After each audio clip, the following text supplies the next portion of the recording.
Doctor साहिबा, बहुत बहुत शुक्रिया आपके कीमती वक्त का। अपने नाज़रीन के लिए हम जानना चाहेंगे कि रंग गोरा करने वाली क्रीम्स किस तरह मुज़र सेहत साबित हो रही हैं। जी, रंग गोरा करने की जो क्रीमों का इस्तेमाल है ये ना सिर्फ औरतों में बल्कि मर्दों में भी बहुत ज़्यादा इसका रुझान बढ़ चुका है।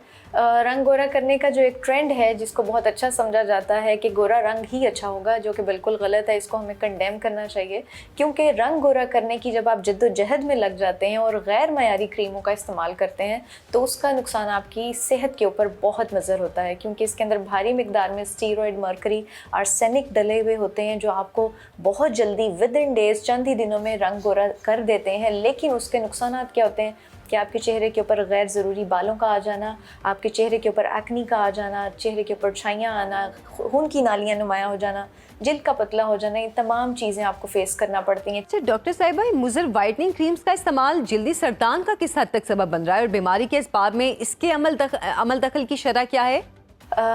जो वाइटनिंग क्रीम्स का इस्तेमाल है, चूँकि जो तमाम ये चीज़ें हैं, चेहरे की जिल्द का पतला होना और ये तमाम नुकसानात जो हैं और जो केमिकल्स हैं, जो गैर मायारी क्रीमें हैं रंग गोरा करने की, जब ये आप अपने चेहरे पे लगाते हैं तो ये जिल्द के कैंसर में कन्वर्ट होना शुरू हो जाती हैं, क्योंकि ये आपकी स्किन को कॉन्स्टेंटली ज़ख्मी करती रहती हैं, जो कि छोटे लेवल पे, माइक्रो लेवल के ऊपर, जो माइक्रोस्कोपिक लेवल पे हम देखते हैं, एक डैमेज शुरू हो जाता है। जब वो डैमेज कॉन्स्टेंटली बड़े सालों तक, बड़े महीनों तक आपके यूज़ में रहे तो ये जिल्द का कैंसर उसकी शक्ल इख्तियार कर जाता है। अच्छा, हाइड्रोकिनोन क्रीम्स के बारे में कुछ बताइएगा, ये किस तरह मुज़र और ख़तरनाक हैं?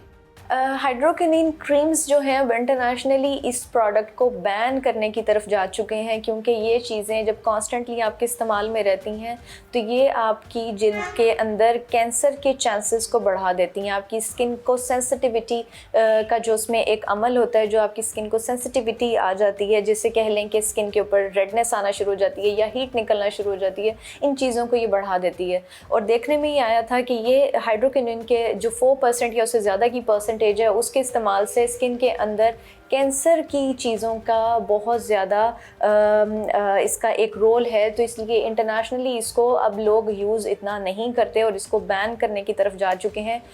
इसलिए अगर आपको हाइड्रोकिनोन की प्रोडक्ट स्किन फेयर करने के लिए यूज़ किए जा रहे हैं, 4% एंड अबव की मैं यहाँ पे बात कर रही हूँ। अच्छा, ये बताइएगा कि माइना मेटा नामी बीमारी क्या है और दीगर मुज़र अज्जा किस तरह एक ख़तरनाक बीमारी का सबब बन रहे हैं? मीना माटा बीमारी जो है ये एक basically high content of mercury जो थी, ये देखी गई थी कुछ लोगों में, जो एक एरिया के लोग थे जिसके अंदर फैक्ट्रीज़ ने जब पानी के अंदर मर्करी को जब वेस्ट करते हैं तो वो मर्करी, जब लोग पानी वो इस्तेमाल कर रहे थे तो वो मर्करी उनकी बॉडी के अंदर स्टोर हो रहा था और वो इतनी भारी मिकदार थी कि उसकी वजह से उनके मल्टीपल ऑर्गन्स में डैमेजेस आना शुरू हो गए थे। जैसे मैंने बताया कि मर्करी के हैवी यूज़ से आपके नर्वस सिस्टम डैमेज होता है, तो उसी तरह से आपके मुख्तलिफ ऑर्गन्स जो हैं बॉडी के, जैसे आपके महसूस करने की सलाहियत हाथों पैरों में, या सुनने की सलाहियत, देखने की सलाहियत, किडनी फेलियर, ये तमाम चीज़ें आपको फेस करनी पड़ सकती हैं अगर आप भारी मिकदार में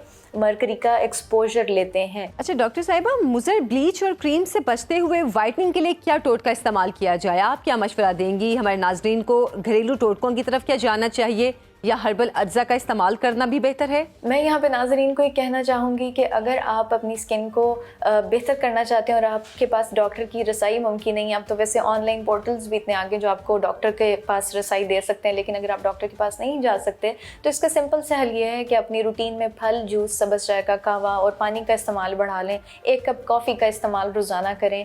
अपनी डाइट को अच्छा रखें। 15 से 20 मिनट वॉक, चहलकदमी अपनी रूटीन में रखें। ये तमाम वो चीज़ें जो नेचुरल हैं और आपकी बॉडी को नेचुरली डिटॉक्स करती हैं। जब आपकी बॉडी नेचुरली डिटॉक्स होगी तो ऑटोमेटिकली आपको एक स्किन लाइटनिंग इफेक्ट और एंटी एजिंग और अच्छे बेनिफिट्स आपकी सेहत पे नज़र आते हैं। इसके साथ साथ अगर आप अपनी स्किन को थोड़ा बेहतर करना चाहते हैं तो कोई भी अच्छा वाटर बेस्ड मॉइस्चराइज़र का इस्तेमाल, एक अच्छा सन ब्लॉक अपने किसी डॉक्टर की रिकमेंडेशन से अपनी स्किन टाइप के अकॉर्डिंगली एक बार रिकमेंड करा लें और अपनी रूटीन में रखें।